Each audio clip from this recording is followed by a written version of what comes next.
Magpatuloy po tayo sa ating pag-aaral dito po sa aklat ni Ruth. At pinamagatan natin ang ating series na ito na Facing Adversities.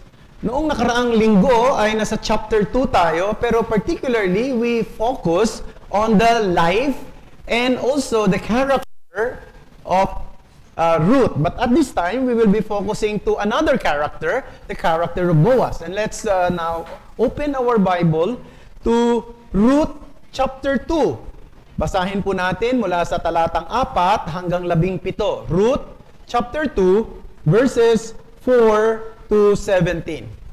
Ito po ang salita ng Panginoon. At narito, si Boaz ay nakarating mula sa Bethlehem at sinabi niya sa mga nag-aani, ang Panginoon ay sumainyo. At sila'y sumagot, pagpalain kanawa ng Panginoon. Pagkatapos ay sinabi ni Boaz sa kanyang lingkod na kanyang tagapamahala sa mga nag-aani, kaninong dalaga ito? Ang lingkod na tagapamahala sa mga nag-aani ay sumagot, siya'y babaeng Moabita na bumalik na kasama ni Naomi mula sa lupain ng Moab. Kanyang sinabi, ipinakikiusap ko na pamulutin at pagtipunin mo ako sa gitna ng mga bigkis, sa likuran ng mga nag-aani. Sa gayoy, pumaroon siya at nagpatuloy mula sa umaga hanggang ngayon na hindi nagpapahinga kahit na sandali. Nagkagayoy, sinabi ni Boaz kay Ruth, makinig kang mabuti, anak ko. Huwag kang mamulot sa iba't ibang bukid o umalis dito, kundi manatili kang malapit sa aking mga alilang babae. Itanaw mo ang iyong paningin sa bukid na kanilang inaanihan at sumunod ka sa kanila. Inutusan ko na ang mga lalaki na huwag nang gagambalain. At kapag ikaw ay nauuhaw, pumunta ka sa mga banga at uminom ka sa inigib na mga kabataang lalaki. Nang magkagayoy, nagpatira pa si Ruth at yumukod sa lupa at nagsabi sa kanya, bakit ako nakatagpo ng biyaya sa iyong paningin upang ako'y iyong pansinin, gayong ako'y isang dayuhan?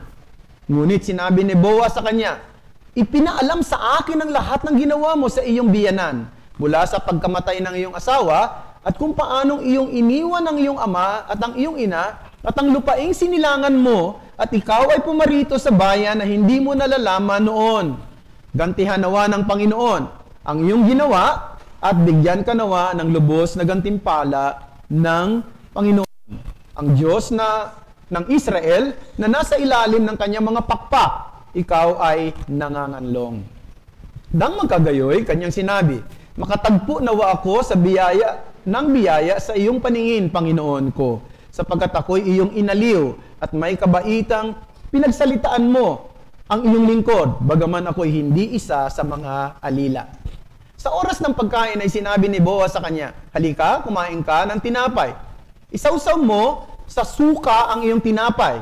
Siya nga'y umupo sa tabi ng mga nag-aani at iniabot niya sa kanya ang sinangag na trigo. Siya ay kumain, nabusog, at meron pa siyang hindi naubos. Nang siya'y tumindig upang mamulot ng inani, iniutos ni Boaz sa kanyang mga lingkod, pamulutin ninyo siya hanggang sa gitna ng mga bigkis. Huwag ninyo siyang pagbawalan. Ihugot din ninyo siya ng ilan sa mga bigkis at iwan ninyo upang kanyang pulutin.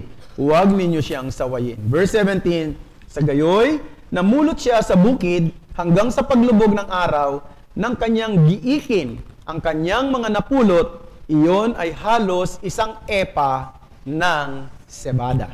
Ito po ang salita ng Panginoon. Marahil narinig na ninyo yung phrase na knight in shining armor. Siguro narinig na ninyo yan, ano? Yan po isang metaphorical expression na nagsimula pa noong medieval period. Noong medieval period, nung panahon na yon, ay may mga sinasanay na mga mahuhusay na mga lalaking mandirigma na ang kanilang trabaho ay sumagip ng mga nasa panganib. And usually, ang kanilang kasuotan ay baluti na kumikinang. Kaya nga tinatawag knight in shining armor. Over the years, Pagkalipas ng maraming panahon, yung expression na yon ay naging isang romantic expression. Ginagamit na ito ngayon sa babae na maaaring nasa panganib, mga babae na maaaring nasa isang lagayan na nangangailangan ng tulong, o babae na maaaring nasa panganib mula sa mga tao na mapagsamantala, at mayroong darating na isang lalaki na siyang magliligtas sa kanya, and later on, dahil ito ay isang romantic expression, yung magliligtas sa kanya ay magiging asawa niya o magiging katipan niya. So, kaya tinatawag siyang knight in shining armor. Na dito sa aklat ni Ruth, makikita natin na animo, itong si Boaz ay isang knight in shining armor kay Ruth. Sapagkat siya ay nagpakita ng kanyang kabaitan at kahandaan na maging isang kinsman redeemer kay Ruth at sa pamilya ni Elimelech na kanyang kamag-anak. Ngunit kung ating titingnan ng mas malapitan ang kwentong ito, makikita natin ultimately na ang knight in shining armor dito ay hindi naman talaga si Boaz, kundi ang Diyos. Ang Diyos. He is the ultimate protector. He is the ultimate hero, rescuer, and redeemer. He is the one working behind sins to bring redemption and restoration. Yan ang Diyos. Sa likod ng mga pangyayari, siya ay gumagalaw, siya ang nagpapatakbo ng mga sitwasyon, siya ang naghahakbang sa mga paa tungo sa kanyang mas higit na mabuting layunin. Ang knight in shining armor ay walang iba kundi ang ating Panginoong Diyos. Now, noong nakaraang linggo ay ating binigyan ng refleksyon ang karakter ni Ruth kung paanong kumikilos ang Diyos sa kanyang buhay. At sa kabila ng kanyang kahirapan, kadustaan, kababaan, ay humakbang siya sa mga tamang hakbang na nararapat at ayon sa batas ni Moises. Para sa mga mahihirap na katulad niya, no? Para siya ay kumain o para siya ma-sustain sa pangangailangan nila ng kanyang biyanan na si Naomi, hindi siya naghintay lamang ng tutulong sa kanya. Hindi siya nanghingi o nanlimos, no? At sa mga tao, kundi ginamit niya ang isang paraan na tama. Bagamat mababang klase ng trabaho, ito yung tinatawag na gleaning o pamumulot ng mga huhulog na mga uhay ng sebada. Yan ay sa lumang tipan ay inutos ng Panginoon para sa mga mahihirap, yung mga may-ari ng mga bukid sa tuwing araw ng anihan, hindi nila pwedeng kuhanin ang lahat ng mga nahuhulog. Kumbaga sa ating ay mga palay, noon ay mga trigo o mga barley o cebada, hindi nila pwedeng kunin yung mga nahuhulog. Yan daw ay para sa mga mahihirap. Pupulutin nila yon at iyon ang kanilang magiging pagkain at pagsusustain sa kanilang pangangailangan. Mababang klase ng hanap buhay, no? Pero hanap buhay pa rin. No? Yan ang ginawa ni Ruth. Humakbang siya sa isang tamang hakbang. Hindi siya nagreklamo. Nagpasakop siya sa probidensya ng Diyos nang hindi umaangal. Minsan tayo may pag-angal sa mga nangyayari sa buhay natin.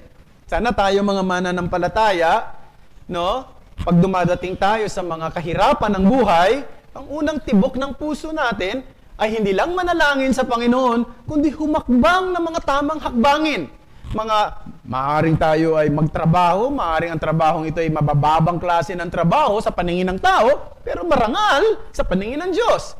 Ito'y gawin natin tulad ng prinsipyong inihain sa atin dito sa aklat ni Ruth. No? So dito makikita natin, hindi naging dreadful para kay Ruth yung kanyang situation. Rather, she humbled hope, find favor, not demanding anything in return for her hard work. Kaya nga sabi sa verse 12, nung ang sinabi ni Boaz kay Ruth nung makita niya yung ginagawa ni Ruth at yung buhay ni Ruth, sinabi niya ay ikaw ay humahanap ng panganganlong sa ilalim ng pakpak ng makapangyarihan. You sought refuge under the wings of the Almighty. So, in God's providence, habang siya'y namumulot, no? Doon sa mga bukid na yon, ay nakarating siya sa isang bukid na pag-aari ng isang mayamang lalaki na ang pangalan ay si Boaz. Na sa hindi naman niya alam at hindi naman niya sinasadya na itong lalaking ito pala ay kamag-anak ni Elimelech. At kaya siya ay isang kinsman redeemer mula sa family line ng kanyang biyanan na namatay na walang iba kundi si Elimelech. Kaya nga meron nagsabi ng ganito, Ruth looks for a meal, but God gave her a man. She looks for a food, but God led her to have a family. Ganda, no? So, dito si Ruth. Si Ruth ay isang widow, isang babaeng balo na dayuhan at sa paningin ng mga Israelita noon, ang katulad ni Ruth ay dapat baliwalain, i-despise. Hindi nila ito lahi no? Mga Moabita ito Moabite siya no? She is someone to be despised and rejected. But God in His sovereign will had a mysterious, gracious plan for this woman.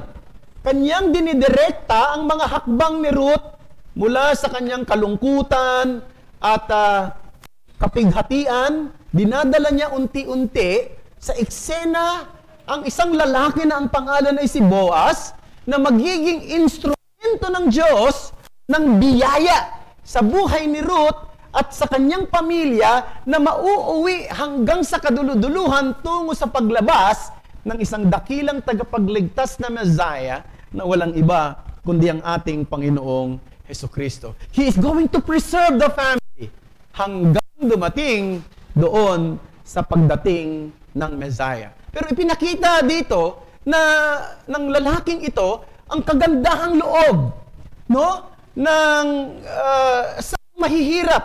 At ang kagandahang loob na ito na ipinakita niya sa mahihirap ay isang refleksyon lamang ng totoong damdamin, Diyos, ng totoong puso ng ating Panginoon. At yan ang mensahe na gusto kong bigyang diin sa umagang ito, mga kapatid.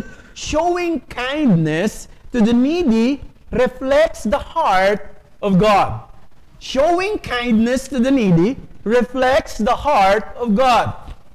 I have two headings. Gusto kong hatiin sa dalawang bahagi ang ating pag-aaral ngayon. Una, tingnan natin dito, the godly character described.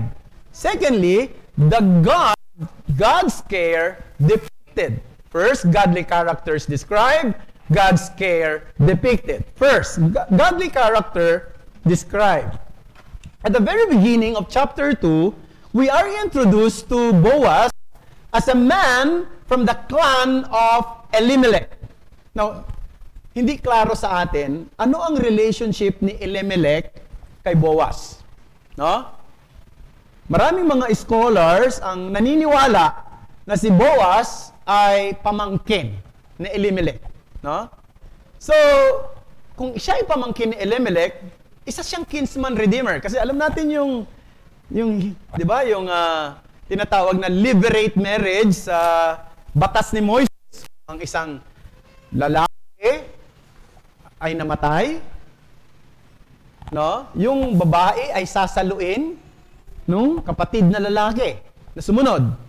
Kapag namatay yun, sasaluin na naman. Para yun ay pagpatuloy yung pangalan ng kanilang lahi.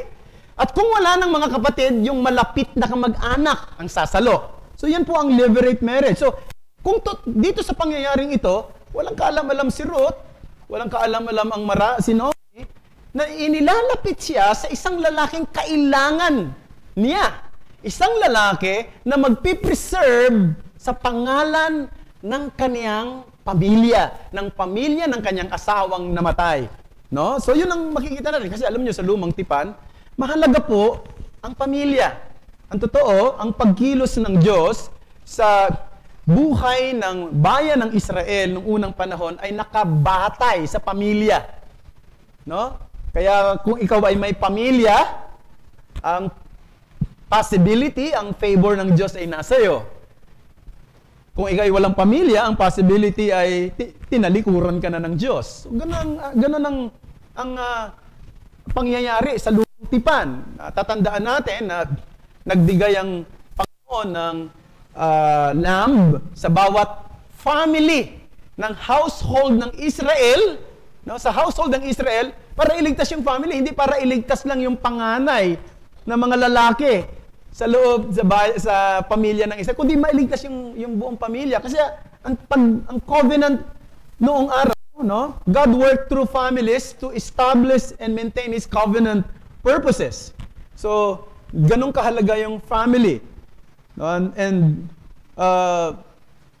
the importance of family was not only having a place of care and belonging, it was also a key indication of one's standing in God's covenant. So as I said, kung ikaw ay merong pamilya, hindi lang ikaw merong nasa ilalim ng pangangalaga, kundi ikaw ay nasa ilalim ng tipan ng Diyos. Sa labas ng pamilya mo, maaaring wala yung pabor ng Diyos. Kaya matatandaan ninyo naalala nyo ba nung si Jacob ay tumakas sa kanyang pamilya dahil sa may nagawa siyang kasalanan sa kanyang kapatid? Nung umalis na siya sa kanyang family, ang iniisip niya, kasama sa nawala ay ang Diyos.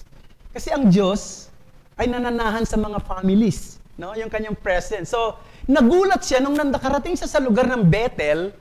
No, habang siya ay nagpapahinga, may nakita siyang isang hagdan na may mga anghel na nagmamanhik manaog. Ano sabi niya? Narito pala ang Diyos. Kasi ang concept nila nung araw, pag umalis ka sa pamilya mo, iniwanan mo na rin ang Diyos. Kahit pa nandoon sa lugar rin, nandito rin pala ang Diyos. Kaya nagulat siya, no? Nakita niyo yung kahalagahan ng family nung unang panahon. So, itong si Boaz, ay isang relative ni Elimelech, qualified siya under the law to act a kinsman redeemer for Ruth, na isang widow, isang babaeng balo na isang Moabita. Eligible siya na mapangasawa, si Ruth, and in return, qualified din siya na mag-inherit, maging ng mga ari-arian at ng mga possessions ni Boaz because of her connection to Elimelech's family line. So, ito yung isang arrangement ng Diyos, no, sa kanyang providensya, ensuring that both Ruth needs and His redemptive plan would be fulfilled. Na, basahin lang natin saglit itong Deuteronomy chapter 25, verses 5 to 10 para maintindihan natin yung liberate marriage. Sabi rito, kung ang magkapatid ay naninirahan sama at ang isa kanila ay namatay, anak, ang asawang babae ay nang namatay ay huwag mag-aasawa ng isang dayuhan o sa labas ng pamilya, ang kapatid na lalaki ng kanyang asawa ay sisiping sa kanya. Kukunin siya bilang asawa at tutuparin sa kanya ang tungkulin ng kapatid na namatay. Ang panganay na kanyang ipapanganak ay papalit sa pangalan ng kanyang kapatid na namatay upang ang kanyang pangalan ay huwag mapawi sa Israel. At kung ayaw niyang kunin ng lalaki ang asawa ng kanyang kapatid, ang asawa ng kanyang kapatid ay pupunta sa pintuang bayan sa matatanda at sasabihin, ang kapatid ng aking asawa ay tumatangging itindig ang pangalan ng kanyang kapatid sa Israel. Ayaw niyang tuparin sa akin ang tungkulin ng kapatid na namatay.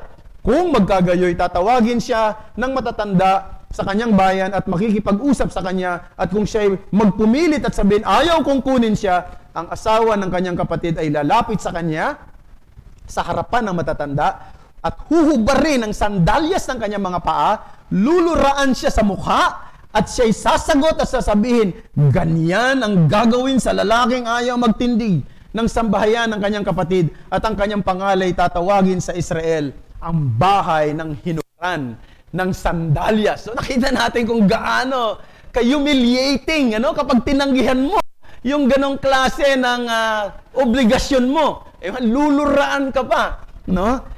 Pinapakita na hindi ka na magiging kabahagi pa sa covenant promise. No? So, ito ay napakahalaga sa kanila nung unang panahon. At narito si Boaz. Dinala ng Panginoon ang isang lalaki si Boaz. Sino si Boaz? Itong gusto kong sabihin mula sa kanyang karakter. Una, he is a man who gratefully honors God in His work. Napakaganda ng karakter ng lalaki. Sapagkat sabi sa verse 4, "And behold, Boaz came from Bethlehem, and he said to the reapers, The Lord be with you. And they answered, The Lord bless you."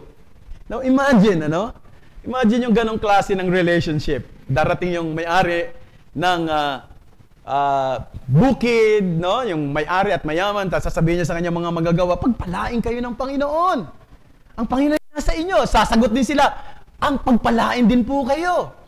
Now gusto kong i-imagine natin yung sitwasyon na yan, mga kapatid, no? Yung ganong klase ng relationship. Kasi matagal na nagkaroon ng tagtuyot sa lugar ng Bethlehem. 10 taon. Kaya nga tumakas at umalis doon si Elimelech at ang kanyang pamilya pumunta sa lupain ng Moab. No? Siyempre, dahil matagal yung tagtuyot, pagkatapos noon, muling balik ang biyaya ng Panginoon, pinagpala sila uli. No? Imagine nyo kung ano yung nararamdaman ng mga landowners nung panahon na yun. No?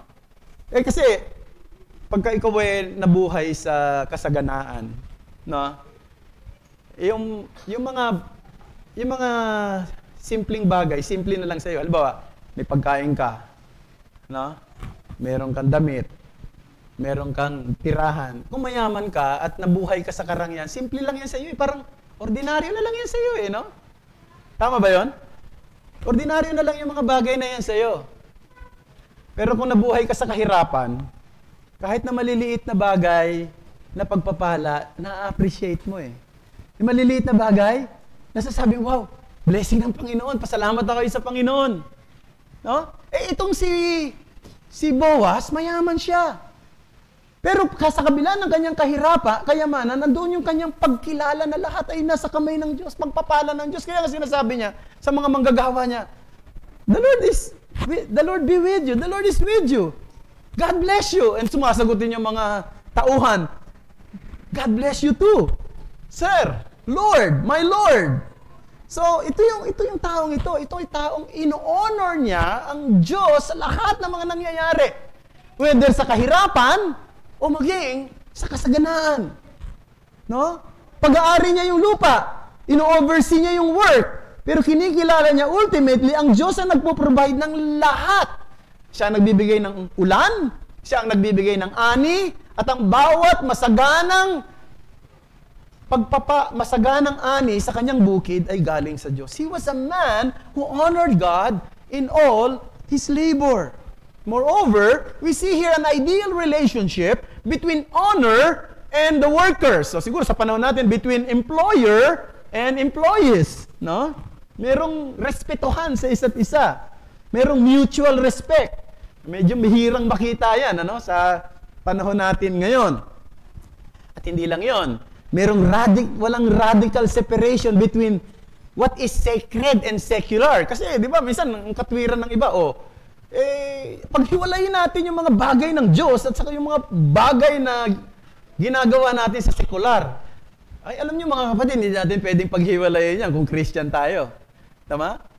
Hindi ka pwedeng sabihin, Christian ka pag Sunday, pag Monday to Saturday, kalimutan mo muna na Christian ka kasi kasama mo, hindi mga Christian. You cannot afford to do that if you're a Christian. Because in everything we do for the glory of God. Whether we serve companies we belong, whether we serve other people, unbelievers, we do it for the Lord. You cannot separate what is secular and what is sacred for the Christian. This is a man, Boaz, he is treating his workers sa kanyang vineyard na hindi walay sa kung paano niya tinatrato ang Diyos at ino-honor ang Diyos sa lahat ng meron siya. Now, napakaganda nito mga kapatid kasi what's even more amazing is that nabubuhay si Boaz, sila Ruth sa panahon ng mga judges. Alam naman natin kung anong ugali ng mga tao sa panahon ng mga judges. Pinag-aralan natin yun sa series natin sa Book of Judges, di ba? Anong ugali ng mga tao noon? Sabi doon, di ba? Ang mga tao daw, wala kasi silang hari, no? Kaya ginagawa nila kung ano yung kalugod-lugod sa kanilang paningin.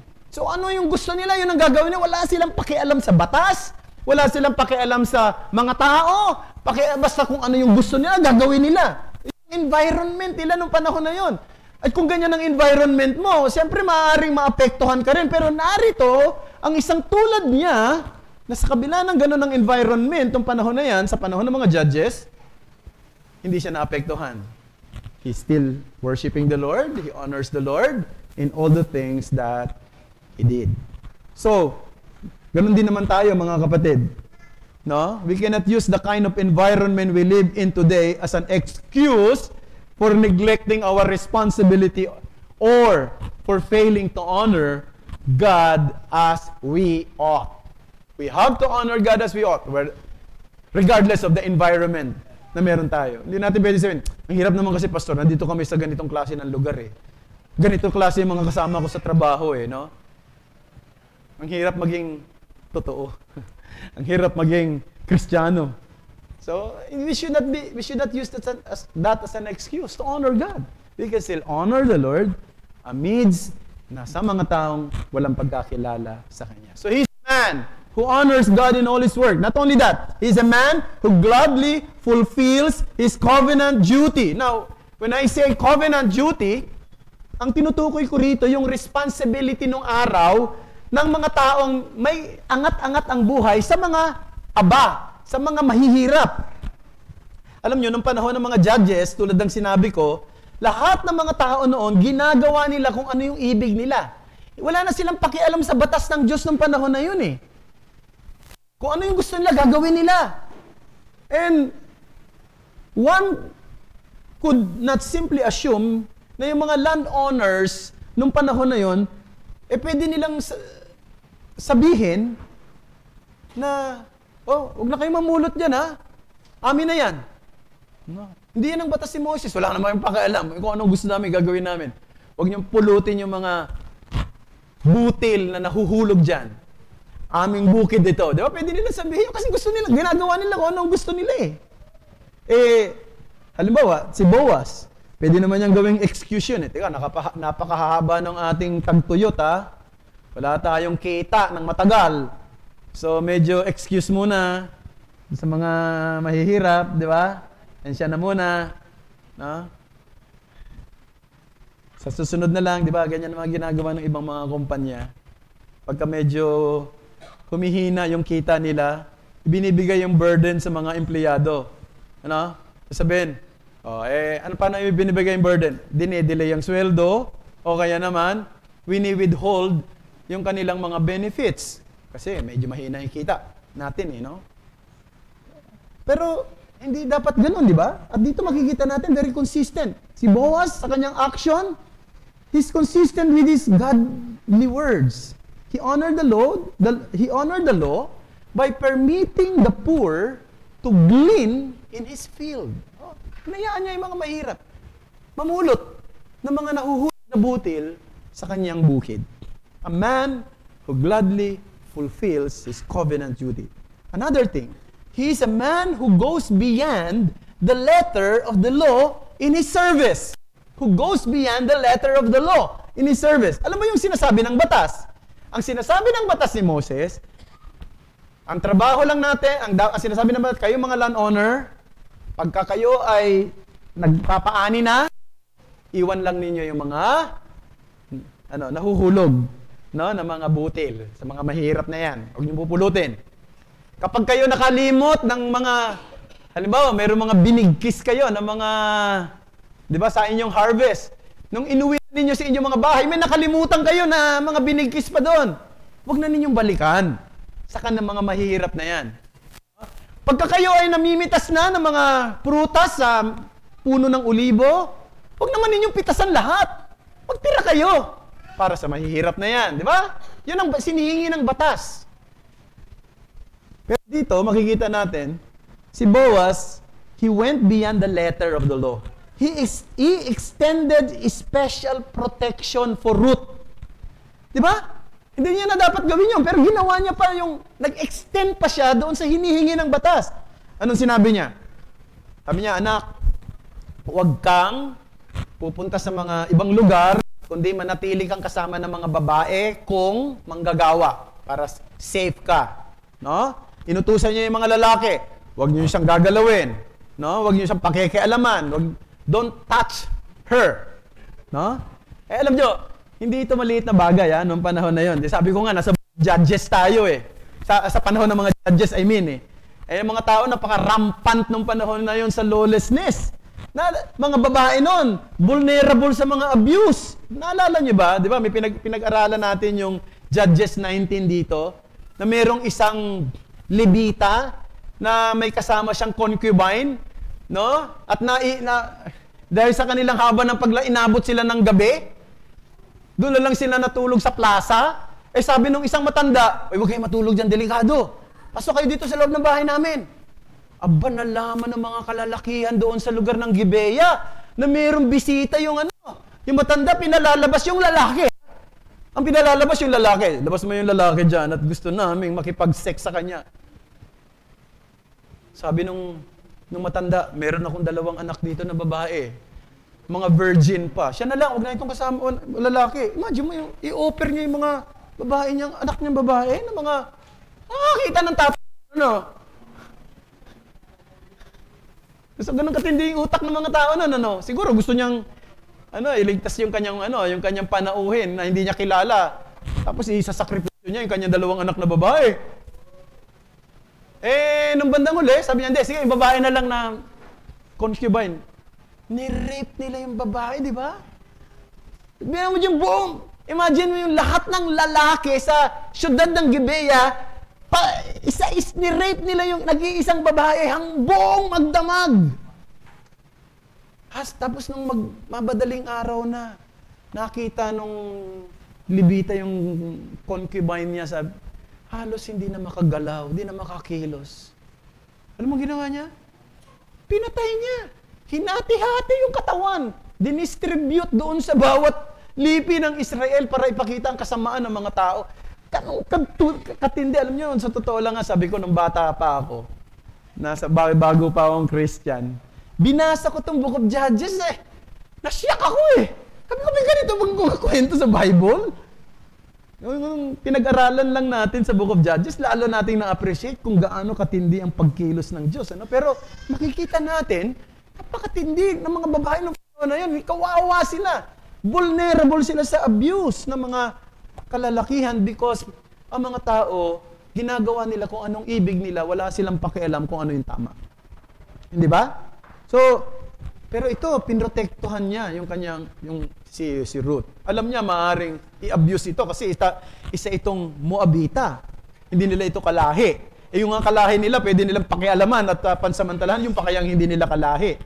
Kaya nung mealtime na, anong ginawa? In-invite niya si Ruth na sumamang kumain kasama ng kanyang mga manggagawa. Sa kultura nila nung araw, ang mga babae ang nagsiserve ng pagkain. Hindi lang yon, ang mga babae, kapag hindi siya kamag-anak, maghihintay muna siya. Matapos yung mga kumain, bago siya kumain. Ganun kahirap ang buhay ng mga kababaihan noon. No? Hindi na katulad ngayon. Medyo iba na ang mga babae ngayon, matitindi na. No? Di ba? Noon, ganun kahirap. No? Pero dito makikita natin, extraordinary ang ipinakita niya. Kasi kumain ka, uminom ka, sumausaw ka sa alak, isawsaw mo yung mga sinangag na trigo, sabi rito. Pagkatapos, pinakitaan niya ng kabutihan. At pagkatapos ay, hindi lang yon, nagbigay siya ng instruction sa kanyang mga manggagawa. Sabi niya, kumuha pa kayo ng mga bundle. Yung tawag niya sa Tagalog, na bigkis na. Kasi pag nabigkis na, ayos na yun yung mga nabigkis na, tanggalin niyo sa pagkakabigkis, may mahuhulog na habang tinatanggal yung pagkakabigkis, may mga mahuhulog na mga butil. Hayaan mo mamulot pa siya doon. Hindi binigay yung bigkis, mamulot pa siya ron. No?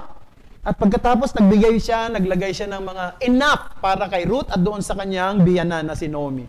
Ito ay larawan ng biyaya. that went far beyond what the law required. Now, siguro isipin ng iba sa inyo rito. Baka naman nagpapakyut lang ito si si Boaz, no? Kasi gustong magpakyut sa isang magandang babae. 'Di ba ganyan mga kalalaki, nagpapakyut, no? May nagugustuhan.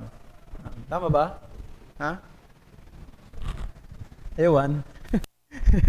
So, pero interestingly, brethren, the story gives us no physical description of Ruth. Walang binanggit dito, ano ba itsura ni Ruth? Wala naman sinabi sa kanya itsura, di ba? Hindi sinabi kung ano yung height niya, kung ano yung kulay ng kanyang buhok, kung mahaba ang kanyang hair, no? O kung anong itsura ng kanyang mata. Kasi may mga description sa Bible ganyan, to describe the beauty of a man, yung mata, anong itsura, walang binabanggit. Instead, it highlights her character. So dito, what captivated Boaz? Not the looks of this woman, but her faith. Ruth was a woman of faith. Yun ang nag-drone sa kanya. No, kasi nakita niya, ito isang Moabita na sumasamba sa mga idols. Ngayon narito siya sumasamba kay Yahweh. Now, tingnan natin yung sinabi niya sa verses 11 to 12. Di ba, nagsabi si Ruth, bakit po ninyo ako binibigyan ng ganitong pabor? Sabi niya kay Boaz. Itong sagot ni Boaz. But Boaz answered her, all that you have done for your mother-in-law since the death of your husband has been fully told to me. How you left your father and your mother in your native land and came to a people that you did not know before. The Lord repay you for what you have done, and a full reward be given to you by the Lord, the God of Israel, under whose wings you have come to take refuge. Ang ganda ng sinabi rito ni Boaz. Nakita ko Iniwan mo yung pamilya mo, iniwan mo yung pagsamba sa mga idolo. Ngayon nandito ka at humahanap ka ng panganganlong sa ilalim ng pakpak ng Diyos. So, na-impress siya sa pananampalataya ng babaeng ito. Sabi nga ni Elizabeth Elliot, siguro kilala niyo si Elizabeth Elliot, Siya yung isang mahusay na author, siyempre, at siya yung asawa ni Jim Elliot na pinatay ng mga Okans doon sa Ecuador. Tatandaan niyo yun? At pinatay, 3 silang mga missionary sa Okan tribes. Pagkatapos ay pinatay sila roon. Tapos after some years, bumalik si Elizabeth para mangaral doon sa mga Okans. At interestingly, marami naging mananampalataya. Isa sa mga pumatay sa kanyang asawa ay naging mananampalataya. At sinulat niya ang ganitong salita. Sabi niya, the fact that I am a woman does not make me a different kind of Christian. But the fact that I'm a Christian does make me a different kind of woman. Ba? Hindi daw ang pagiging babae niya ang nagbibigay kaibahan sa kanyang pagiging Kristiyano. Kundi ang kanyang pagiging Kristiyano ang nagbibigay kaibahan sa kanyang pagiging babae. Now, si Spurgeon, ano sinabi ni Spurgeon patungkol kay Ruth? She had little self-esteem and therefore won the esteem of others. Maliit lang ang tingin niya sa sarili niya. Pababa lang ang tingin niya sa sarili niya. Kaya ang ibang tao tumingin at nagpahalaga sa kanya. Ang ganda, di ba, mga kapatid? Gusto ko kung tanungin yung mga kababaihan natin dito, especially the young ladies here, no? Yung mga young adults natin, mga single natin, mga kababaihan dito. Kahit na nga may asawa na. Ano ba yung ini-emulate ninyo? Sino ba yung mga tinitingnan at iniidolo niyong kababaihan? Si Britney Spears? Si Taylor Swift? Siya ba? Sana. ang katulad ni Ruth. No? Ang katulad ni Ruth. Ang ating i-emulate. Alam niyo kung bakit? Sabi ng Proverbs 31:30. Basahin natin. Pakinggan niyo. Proverbs 31:30. Charm is deceitful, and beauty is vain. But a woman who fears the Lord is to be praised. Brethren, paalala yan. Kayo mga kalalakihan dito, mga single men, no? Ano bang attractive sa inyong paningin sa mga babae? Yung kanyang panlabas na anyo? Lumilipas yan. Lumilipas yan. No? Dapat ang na-attract kayo sa relationship niya kay Jesus. Yan ang pinakamaganda. No? And I hope hindi ko na kailangan bigyan ng diin yan. Sana alam na ninyo lahat yan. Pero siguro sa huling bahagi, yung karakter ni Boaz na hina-highlight dito, na hinahangaan natin, ang totoo, reflection lang ito kung sino ang Diyos. Kaya nga sabi ko rito, ang totoong knight and shining armor dito, ang Diyos. Sapagkat ang Diyos, ipinakita yung kanyang pagmamalasakit, pangangalaga. Kaya dito sa pangalawang bahagi, God's care depicted. The caring character of Boaz was just a small glimpse, like a gentle shower of the much bigger picture of God's own care for His people. First of all, God as the ultimate provider. God as the ultimate provider. Ruth by race had no right to be treated well. She was a Moabite. Kung alam niyo yung kwento ng mga Moabita, matagal na meron silang long-standing conflict. Nagsimula pa yan sa panahon ni Lot. Saan ba nanggaling ang lahi ng mga Moabita? Sa panahon ni Lot, di ba? Si Lot, di ba nanggaling sila sa Sodom and Gomorrah. Tumakas sila. Tapos, namatay yung asawa ni Lot. Naging haliging asin. So, natira yung dalawang anak niya. Ngayon, naiisip ng mga anak na babae mukhang hindi na tayo magkakaasawa. Wala na, kasi wala na tayo ron sa ano mo ginawa nila? Nilasing yung kanilang tatay. Nung nilasing na, sinipingan. Siguro, dahil sa kalasingan, hindi na rin niya alam na yung kanyang sinipingan, nabuntis. Ang pangalan, Moab. Doon ang galing ang lahi ng mga Moab. Sumunod ng mga pangyayari, dumami na yung lahi. Nagkaroon na sila ng conflict sa Israelita. Naalala nyo, nung nandun sila sa wilderness, padaanin mo naman kami, bigyan mo mga ng tubig man lang. Ayaw man lang magbigay ng tubig itong mga Moabites na ito sa kanila. Later on, itong hari ng Moab, ang pangalan si King Balak, nagkaroon ng masamang balak. Di ba? Anong ginawa niya? Hinire niya si Balaam, isang hireling na prophet. I-curse mo nga yung mga Israelita na yan. No? I-curse mo, babayaran kita. Nung hindi mangyari yung gusto niya, alam mo ginawa ng mga kababaihan ng mga Moab? Sinidyus yung mga lalaki ng Israel. Nakipag-sex doon at in-encourage na mag-worship sa mga idols. Kaya naggalit ang Diyos. Nagpadala ang Diyos ng salot maging sa sarili niyang bayan. Ganun ka yung mga tao rito Diba? Kung iisipin natin, bakit mo papakitaan ng kabutihan ng mga taga-Moab? Si Ruth, taga-Moab siya. No? Pero, sa kabila ng lahat, ipinakita ni Boaz ang biyaya sa isang babaeng hindi karapat-dapat bigyan ng biyaya. Hindi ba ganyan ang ginawa ng Diyos sa atin? Hindi ba gano'n ang larawan ng Diyos? Tayo mga makasalanan, tayo mga kaaway ng Diyos, we deserve nothing but judgment and eternal punishment. Imbis na lipulin niya ang lahat ng tao, meron siya mga hinirang. At doon sa mga hinirang niya, ibinigay niya ang kanyang anak bilang kahalili na sakripisyo upang tayo hindi ang tumanggap ng parusa, kundi ang Panginoong Kristo at maligtas tayo sa tinatawag na curse of law. And more than that, di ba ang ginawa ni Boaz?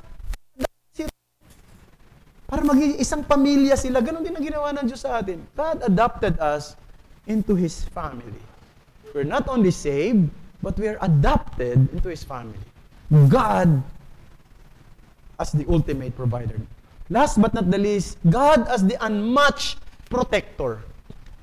Boaz protected Ruth from the potential assault of wicked men during those dark and dangerous days. Napaka-vulnerable na mga babae sa kapahamakan ng panahon na yon. At alam niyo mga kapatid, maging sa panahon natin ngayon, tayo rin naman ay napaka-vulnerable sa mga raming mga panganib. Hindi lang physical, kundi spiritual. Bakit? Hinaharap natin ang iba't ibang klase ng panganib spiritually. Ang daming mga bulaang pananampalataya na naglipana ngayon sa atin.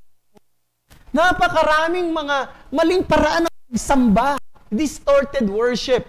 Napakaraming ungodly lifestyle na meron sa ating paligid. Ang daming mga worldly pleasure. Self-centeredness is the character of our time. Pero ano ginawa ng Diyos? God has protected us. The protection offered to us by our Redeemer is far greater. It reaches beyond the body into the depths of our soul. Kaya nga sinabi ni Jesus Christ, kayong mga anak ko, kayong mga nanampalataya sa akin, kayong mga alagad ko, walang sino mang makakaagaw sa inyo sa kamay ko. At walang sino mang makakaagaw sa inyo sa kamay ng Ama ko. That's unmatched security we have in Christ. So in closing, as we end, Ruth and Boaz were among the rare, beautiful people who chose to live righteously in an otherwise ugly and dark world. Napaka-pangit ng mundo natin. Pero mayroong mga magagandang tao pa rin. Tulad ni Ruth at ni Boaz. Ang tanong, ikaw ba'y kasama sa mga taong yun? Kasama ka ba sa mga taong pipiliing gawin ang tama sa gitna ng likong mundo? Handa mo bang gawin at ipamuhay ng may katapatan ang kalooban ng Diyos sa gitna ng mga adversities na meron tayo? Handa mo bang gawin yun? Handa ka bang magpakita ng kabutihan bilang refleksyon ng puso ng Diyos sa gitna ng isang masamang sanlibutan? Sana ganun tayong lahat. Hindi natin kayang gawin yun, of course. Kinakailangan natin hingin ang tulong lagi ni Jesus, ang ating ultimate security. At para sa mga wala pa sa Panginoong Jesus na naririto ngayon, na nakikinig sa akin, gusto kong sabihin, walang safety. There is no safety. There is no lasting refuge unless you are in the Lord Jesus Christ. Come to Him. Come to Him in faith and in repentance. Let us pray. Salamat sa iyo, Panginoon, sa mga salita mo na napulaya namin sa umagang ito mula sa aklat ng Ruth sa pagpapatuloy namin ng pag-aaral dito. Dito pa lamang ay ipinakita mo na kung gaanong ikaw talaga ang knight and shining armor ng iyong mga tao, ng iyong nananampalataya. Salamat sa buhay ng Panginoong Kristo, salamat sa kanyang pagliligtas, salamat sa kanyang kamatayan, at muling pagkabuhay. Salamat sa iyong kanyang biyaya sa aming lahat. Dalangin namin na sana po marami sa amin dito ay totoong nagkaroon na ng kaugnayan kay Jesus sa daan ng pananampalataya at pagsisisi. Hagad naming si Jesus ang totoong refuge ng aming mga kaluluwa. Tulungan mo na sana makita namin na kami mga makasalanan lagi na nangangailangan ng iyong biyaya. At salamat sa iyong pag-ibig na hindi pwedeng ipantay sa sino man. Isang pag-ibig na nagliligtas, isang pag-ibig na umaabot sa mga taong tulad namin, isang pag-ibig na nagbibigay liwanag sa aming madilim na pag-iisip. Muli ang papuri ay tanging sa iyo lamang. Itong aming dalangin sa ngalan ni Jesus. Amen.